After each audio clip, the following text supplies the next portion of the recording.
Hello guys, welcome in my channel. जैसे हम लोग ये जो रिवीजन सीरीज चल रही थी उसके अंदर हमारा सेकंड चैप्टर है। ये हिंदी मीडियम और इंग्लिश मीडियम दोनों के लिए है। एंड जो सेकंड चैप्टर है बायो का, उसका नाम है पुष्पीय पादपों में लैंगिक प्रजनन। इंग्लिश मीडियम वालों के लिए भी है। पहले मैं आपको हिंदी मीडियम में बता देती हूँ कि कौन सी चीज़ कहाँ लिखी हुई है, देन हम इंग्लिश मीडियम की ओर बढ़ेंगे। ठीक है, तो जैसे हमने हमारा जो चैप्टर पढ़ा था, ये जीवों में जनन फर्स्ट चैप्टर। बायो में क्या होता है कि हर चैप्टर एक दूसरे से लिंक्ड होता है। काफ़ी चैप्टर्स होते हैं जो एक दूसरे से जुड़े हुए होते हैं। जैसे हमने ये जीवों में जनन चैप्टर पढ़ा, तो अब इसमें जो ये अलैंगिक जनन है, इसकी बात हम लोग यहाँ नहीं करेंगे। ये बीएससी वगैरह में की जाती है, अपने 12th लेवल पे सिर्फ ये लैंगिक जनन है। ठीक है, तो लैंगिक जनन में हमने ये 4 चीज़ें देखी थी। निषेचन पूर्व घटनाएं, निषेचन पश्च घटनाएं। तो हम इसमें पूरा लैंगिक जनन ही पढ़ेंगे। जैसे ये जो लैंगिक जनन है, ये प्लांट्स में भी होता है और ह्यूमंस में भी होता है। जैसे मैंने बताया था कि ये जो है वो प्लांट्स और ह्यूमन में भी, दोनों में होता है। ये देखो, ये रहा, प्लांट एंड ह्यूमन दोनों में होता है।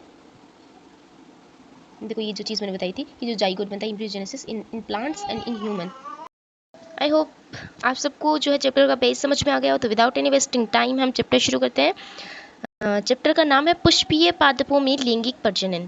देखो, लैंगिक प्रजनन मतलब सेक्सुअल रिप्रोडक्शन। मतलब हिंदी में कुछ, मतलब बायो में से कुछ वर्ड्स होते हैं जिनका मीनिंग हिंदी में ना समझ आकर के इंग्लिश में ज़्यादा अच्छे से समझ आता है।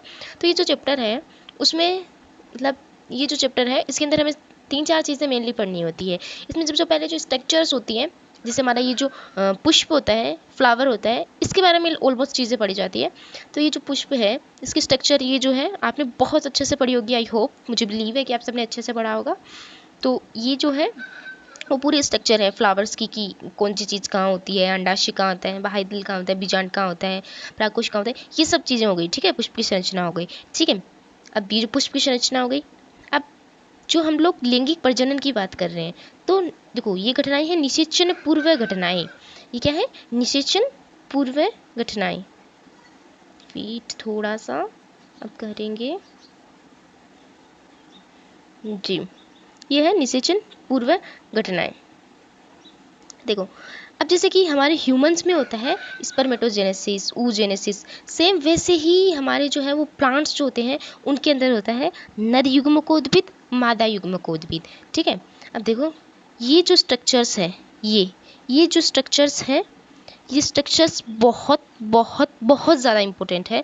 क्योंकि ये जो स्ट्रक्चर्स है वो है सिर्फ और सिर्फ, मतलब लिखी हुई नहीं है। मतलब इवन ये एम्स, RUSH, नीट सब में पूछी गई है। जो अभी RUSH और एम्स का जो पेपर था, एम्स के पेपर में डिट्टो ये डायग्राम देकर के पूछा हुआ था। अगर देखो इस चैप्टर में से डायग्राम में से कोई क्वेश्चन आएगा ना, तो मैं 100% श्योर हूँ वो इसी फॉर्मेट में से आएगा। क्योंकि इसमें मैंने सारे डायग्राम्स इंक्लूड कर दिए हैं आपके लिए। देखो, अब ये जो नर युग्मकोद्भिद है, इसकी स्ट्रक्चर आप लोगों ने पढ़ी होगी। तो ये स्ट्रक्चर है पूरी की पूरी। मैं आपको, अगर आपको डिटेल्ड में मुझसे ये चैप्टर पढ़ना है तो प्लीज़ कमेंट करना, मैं आपको ये चैप्टर डिटेल में पढ़ा दूंगी। लेकिन सीरीज़ जो 5 मिनट की सीरीज़ जो चलाई है, उसमें सिर्फ मैं आपको यही बता सकती हूँ कि कौन सी चीज़ कहाँ लिखी हुई है। अगर आपको ये डिटेल में पढ़ना है तो प्लीज़ कमेंट करें। जैसे इसमें हमने oogenesis यानी कि अंड जनन पढ़ते हैं, वैसे ही इसमें मादा युग्मकोद्भिद होता है। इस मादा युग्मकोद्भिद की अलग अलग स्ट्रक्चर्स होती है। ये जो स्ट्रक्चर है ना, इस पर इन्फिनिटी स्टार लगा लें, ये बहुत इंपॉर्टेंट है। इससे बहुत ज़्यादा क्वेश्चन पूछे जाते हैं। ठीक है, परागकण, परागकण के प्रकार इसमें होता है स्वयुग्मन, सजाति पुष्पीकरण, प्रनिषेचन। अब इसमें जो मीडियम होते हैं, अजैवीय, जीवीय, जैसे वायु, जल, जीवीय जैसे प्राणी, मतलब परागण के द्वारा जो परागकण निकलते हैं उनको एक पुष्प से दूसरे पुष्प की ओर ले जाने का जो काम, जो प्रक्रिया होती है, उसको हम लोग मीडियम बोल देते हैं। मतलब परागण को ले जाने वाला मीडियम। जिसके एग्जाम्पल्स हैं ये, इसकी ट्रिक्स भी बहुत सारी है। तो अगर आप कमेंट करें तो मैं इसकी ट्रिक्स भी आपको बता दूंगी। क्योंकि ये इतने सारे एग्जाम्पल्स हैं, इनको याद करना बहुत ज़्यादा डिफ़िकल्ट होता है। बही प्रजनन युक्तियाँ, अब बहुत सारी, मतलब जो ये जो लिखे हुए हैं यहाँ पे, ये सब टॉपिक्स हैं NCERT के, जो मैंने एकदम एज इट इज़ NCERT से उठाई हैं और जो ज़रूरी है और जिस पे सीधे का सीधा MCQ बनता है। बही प्रजनन युक्तियाँ, परागण को बढ़ावा देने के लिए उपकरण, परागण और वर्तिका के विमुक्ति समाकलित नहीं, एकलिंगी पुष्प का उत्पादन, विभिन्न स्थानों पर परागकोश और वर्तिका की व्यवस्था, स्व असमंजस्य। अब ये है प्राग स्त्री केशर संकर्षण, यानी कि जो हमारा ये जो है स्त्री केसर है, वर्तिकाग्र और वर्तिकाग्र जो मिलाकर जो स्त्री केसर बना है, ये जो चीज़ है, इस चीज़ के बारे में हमें स्टडी करनी है। ये पूरी की पूरी चीज़ है। वर्तिका, प्राग्नली, सहायक कोशिका, तंतु उपकरण जो सिनरिज्ड है, इन पर बहुत ज़्यादा क्वेश्चन पूछे जाते हैं। कृत्रिम संकरण, ये परागण के लिए वांछित परागणों के उपयोग करके फसल सुधार के प्रमुख दृष्टिकोणों में से एक है। ये सब आप पढ़ लेना। ये जो डायग्राम है बहुत बहुत बहुत ज़्यादा इम्पोर्टेंट है, क्योंकि इस डायग्राम से सीधी का मतलब ये जो चैप्टर है ना, इस चैप्टर से डायग्रामेटिक ही क्वेश्चन आते हैं। ऑलमोस्ट जितने भी क्वेश्चन होते हैं वो सारे डायग्राम बेस्ड ही होते हैं, क्योंकि जो ये डायग्राम है ना वो बहुत ज़्यादा मोस्ट है। आप देख लेना एक बार के लिए, अगर आप अभी से याद कर लो। आई नो टाइम है एग्जाम में, लेकिन अगर आप अभी से याद कर लोगे तो अच्छा होगा। ठीक है, युग्मक सलेन और त्रिसलेन, ये जो एक तो होता है निषेचन, एक होता है द्विनिषेचन। जो डबल फर्टिलाइजेशन होता है ना, उसमें क्या होता है, युग्मकों का सलेन होता है और त्रिसलेन होता है, इसको द्विनिषेचन कहते हैं। वाकई में ये चैप्टर 5 मिनट में समझाना मुश्किल है, बट मैं कोशिश कर रही हूँ कि इस चैप्टर की जो चीज़ें हैं उनका टचअप आपको दे पाऊँ। जो विशिष्ट विधियाँ हैं, असंग जनन, बहुभ्रूणता, अनिश्चित जनित फल, असंग जनन जैसे बिना निषेचन के ही बीज का बन जाना, इस चीज़ में से RSH में पक्का 100% क्वेश्चन पूछा जाता है। वेरी वेरी वेरी इंपॉर्टेंट है ये। मान लो अब जैसे बहुभ्रूणता है, लास्ट ईयर जो क्वेश्चन पूछा था वो यहीं से पूछा था कि बहुभ्रूणता किस में पाई जाती है। तो बहुभ्रूणता जो है वो सिट्रस कैंकर में पाई जाती है। इनके जो एग्जाम्पल्स हैं, इनकी एग्जाम्पल्स की जो ट्रिक है, अगर आप कमेंट करेंगे तो मैं आपको ट्रिक्स भी दे दूंगी, क्योंकि ये सारा चैप्टर ट्रिक्स पे बेस्ड है।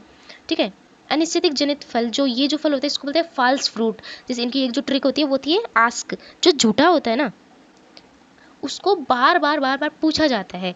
तो झूठा फल यानी असत्य फल, तो इसमें देखो आस्क यानी एप्पल, स्ट्रॉबेरी, केशो, अखरोट, स्ट्रॉबेरी और जो सेब होता है, ये जो होते हैं वो अपने फॉल्स फ्रूट्स में काउंट होते हैं। ठीक है, तो ये हो गया। अब देखो इसके अंदर सिंपली अब बीज का विकास, एल्बुजिनस बीज होता है, गैर एल्बुजिनस बीज होता है। जैसे गैर भ्रूणपोषी, जिसमें मतलब भ्रूणपोष शेष रह जाता है उसको तो बोल देते हैं भ्रूणपोषी, और जिसमें भ्रूणपोष नहीं बचता है उसको बोल देते हैं अभ्रूणपोषी या फिर गैर भ्रूणपोषी। अब जैसे भ्रूण का विकास, अब तो भ्रूण तो 2 प्रकार के होते हैं। एक तो डाइकोट्स जैसे हमारी घास वगैरह में पाया जाता है, जैसे डाइकोट जैसे हमारी गेहूं वगैरह में पाया जाता है, और एक होता है मोनोकोट जैसे हमारी घास वगैरह में पाया जाता है। ठीक है, ये जो बीज होते हैं, अब ये मत बोलना कि घास में बीज होता है, क्या होता है।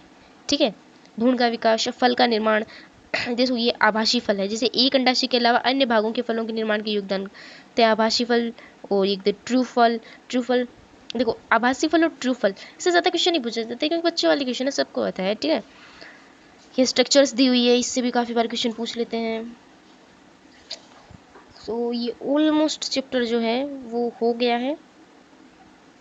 अब एक बार इसको देख लीजिएगा, एक बार ये सारे डायग्राम्स देख लीजिए, और अगर आप कमेंट करेंगे तो मैं आपके लिए कलरफुल डायग्राम्स, कलरफुल नोट्स भी प्रोवाइड करवा दूँगी।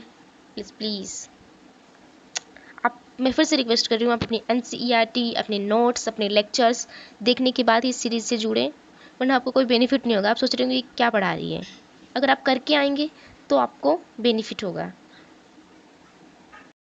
जैसे हिंदी मीडियम के बच्चों के लिए था, सेम एज इंग्लिश मीडियम के बच्चों के लिए। जो बात मैं हमेशा कहती हूँ मैं अभी भी कहूँगी कि लैंग्वेज चेंज हो सकती है, बट कंटेंट के साथ कोई कॉम्प्रोमाइज़ नहीं। कंटेंट हिंदी मीडियम का हो बच्चा चाहे इंग्लिश मीडियम का हो, एज इट इज सेम है। आप देख सकते हैं बिल्कुल एकदम एकदम ऐसे करके लाई हूँ मैं कि हाँ, इंग्लिश मीडियम का बच्चा हो चाहे हिंदी मीडियम का बच्चा हो, दोनों के लिए सेम कंटेंट है। ठीक है, ये हमारी फ्लावर की स्ट्रक्चर है। और इंग्लिश मीडियम वाले बच्चे, ऐसे नहीं कि मैं हिंदी मीडियम का अगर आपको बता रही हूँ तो आप स्किप करते जा रहे हैं, आप उस चीज़ को देखो। ठीक है, क्योंकि इंग्लिश मीडियम को हिंदी और हिंदी मीडियम को इंग्लिश मीडियम आना ज़रूरी है। मतलब हिंदी मीडियम के जो बच्चे होते हैं उनको अप्रॉक्स इंग्लिश आती है, लेकिन इंग्लिश मीडियम वाले बच्चों को मैं मेक श्योर होकर कह सकती हूँ कि उनको हिंदी नहीं आती है। तो आप उसको स्किप ना करें, उसको भी देखें, क्योंकि मेजॉरिटी चीज़ें जो उसमें छूट जाती हूँ मैं इसमें बता देती हूँ, इसमें छूट जाती है मैं उसमें बता देती हूँ। So significance of seed depression and fruit formation, जो अपने फ्रूट का विकास होता है वो किस तरीके से होता है, ये रहा। जैसे कि इसमें जो स्पेशल मोड्स जो थे सेक्सुअल रिप्रोडक्शन के, वो ये रहा, एपोमिक्सिस, पोलिम्ब्रोजेनेसिस, पार्थेनोकार्पी, एक होता है पार्थेनोजेनेसिस, एक होता है पार्थेनोकार्पी। आई होप आप दोनों को इन दोनों में आपको डिफरेंस अच्छे से पता होगा। अब देखो pre fertilisation, this male gamete, ये पढ़ लेना यार, ये बहुत इंपॉर्टेंट है, ठीक है। फीमेल गैमेटोफाइट, जैसे मेल की जो स्ट्रक्चर होती है जिसमें ये जो चार होते हैं ना, 1 2 3 4, ये 4 हैं। And female gametophyte, stigma style, ovary, thalamus, ये है। And pollination, autogamy, xenogamy and geitonogamy. ये चीज़ इंपॉर्टेंट है स्पेशली फॉर RSH स्टूडेंट्स, क्योंकि ये पूछी जाती है, मतलब ओटोगेमी, जिटेनोगेमी और जीनोगेमी। सो अगर आप उसमें डिफरेंस नहीं पता हो तो मैं उसका भी शॉर्ट वीडियो बना दूंगी, लेकिन यहाँ पे इतना टाइम नहीं है कि मैं आपको डिस्क्राइब कर सकूँ। सो अगर पूछना हो तो अच्छे से बताएं। ये जो पोलिनेशन है उसके जो एजेंट्स है एबायोटिक एंड बायोटिक, ठीक है, विंड से, वाटर से, इंसेक्ट से, बर्ड से, और ऐसे होते हैं जिनके नाम में वाटर आता है लेकिन जो होता है ना उनमें जो जो पोलिनेशन जो होता है ना, एजेंट जो होता है वो वाटर नहीं होता है। जैसे लिली जो होती है ना, वाटर लिली जिसको बोलते हैं, उसके अंदर नाम में वाटर आता है लेकिन होता नहीं है। ऐसे बहुत सारी ट्रिक्स है, आप कमेंट करके मैं बता दूंगी। अब जैसे आउट ब्रीडिंग डिवाइस है, device for formation cross pollination के भी, then structure, double fertilisation, double fertilisation में सिनोगेमी पर ट्रिपल फ्यूज़न, ठीक है। और ये सीरीज़ कंप्लीट होने के बाद में आप सबके लिए MCQ प्रैक्टिस एंड जो नीट के जो PYQ थे, अगर मैं बोल रही हूँ RSH का एग्ज़ाम अगर आप दोगे और आप नीट के अगर आपने कर लिए जो PYQ जो सारे हैं, तो मेक श्योर सारे क्वेश्चन उसी में से आ जाएंगे। पोस्ट फर्टिलाइजेशन इवेंट्स, ये सीड्स हैं, डाइकोट का, मोनोकोट का, ये फाल्स फ्रूट है हो गया, ये ट्रू फ्रूट हो गया, डेवलपमेंट ऑफ इंडोस्पर्म। अब बाकी चीज़ें आप सब लोग देख लेना। अगर आपको किसी को भी स्क्रीनशॉट लेना है तो ले सकते हैं, और अगर आपको ये PDF की फॉर्म में चाहिए कि भाई फ़ोटोज़ अलग एक करके हमें फ़ोन में नहीं रखना है, एकदम पूरा PDF के रूप में चाहिए, तो मैं हर 6 चैप्टर के बाद में अपने टेलीग्राम चैनल पे जो है वो एक PDF भेज दूँगी। सो प्लीज़ अगर आपको टेलीग्राम का लिंक चाहिए तो कमेंट करें। एंड अप्रॉक्स ये हो ही चुका है चैप्टर सारा, आप इसको पढ़ लेना, मैक श्योर से अच्छा है, मैंने बहुत मेहनत से किया है इसको, ठीक है। तो फिर मिलते हैं अगले वीडियो में। Thank you, thanks for watching, keep watching and comment ज़रूर से करके जाना। और कोई भी डाउट हो तो आप मुझसे पूछ सकते हैं, कोई सजेशन देना हो आप मुझे बता सकते हैं। Bye, take care.